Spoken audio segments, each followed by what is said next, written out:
Shalom, selamat malam, salam sejahtera untuk kita sekalian. Kita bersyukur kita diberikan waktu untuk merenungkan firman Tuhan malam hari ini. Mari kita berdoa. Bapa di surga, kami mohon kuasa Tuhan bersama dengan kami di saat kami merenungkan firman-Mu. Di dalam nama Yesus Kristus kami sudah berdoa. Amin.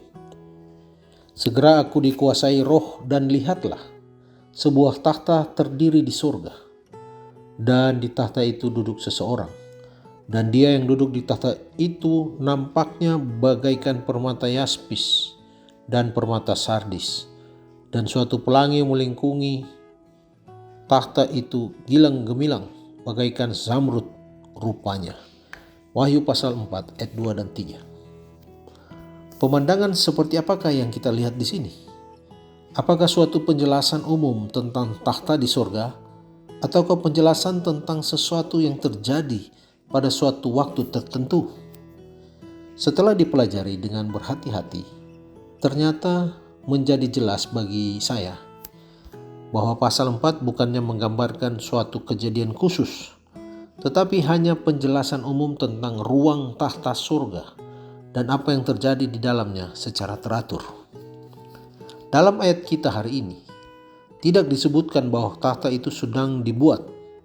Hanya dijelaskan bahwa sebuah takhta berdiri di surga. Ketika Yohanes tiba pada pemandangan itu, takhta itu sudah berada di sana. Tidak ada hal baru di sana, kecuali nabi itu sekarang sedang mengamatinya. Pemandangan ini sama seperti yang terjadi pada Daniel pasal 7, tetapi dengan sebuah perbedaan.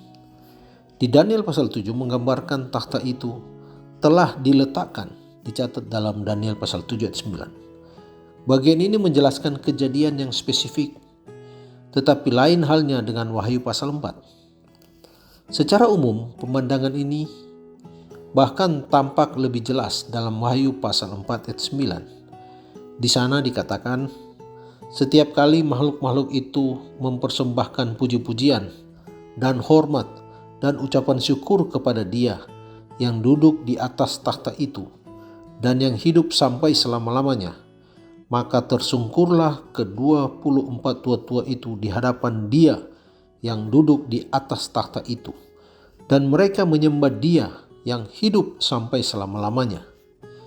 Dalam tata bahasa Yunani, setiap kali makhluk-makhluk itu tersungkurlah ke-24 tua-tua itu, menunjukkan kegiatan yang berulang, terjadi berkali-kali, dan oleh sebab itu bukan menggambarkan sesuatu kejadian dalam waktu tertentu atau merujuk pada peristiwa yang terjadi di bumi atau di surga.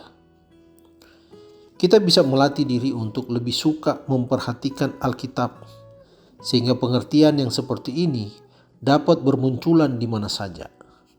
Hal ini mengingatkan saya ketika mengambil kelas fotografi. Tugas pertama kami adalah mengambil foto pohon sebanyak-banyaknya.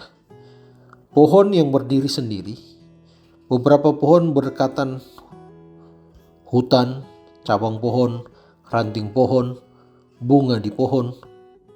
Guru kami berkata, habiskan satu roll foto hanya untuk mengambil foto pohon saja dengan segala bentuknya. Tujuan tugas ini adalah untuk mengajar bagaimana mengamati lingkungan sehingga menyadari hal-hal yang tidak diperhatikan sebelumnya. Mempelajari Alkitab juga memiliki efek yang sama. Kita akan semakin menyadari kehendak Tuhan dan jalan-jalannya, dan sebagai hasilnya hidup kita tidak akan pernah sama seperti sebelumnya. Mari berdoa. Bapa kami di surga, tolong berikan kami mata yang baru, supaya kami dapat melihat firman-Mu dalam cara yang tidak pernah kami lakukan sebelumnya. Cara yang sama seperti Engkau maksudkan. Terima kasih Tuhan untuk firman-Mu. Terpujilah nama-Mu, di dalam nama Yesus Kristus kami sudah berdoa. Amin.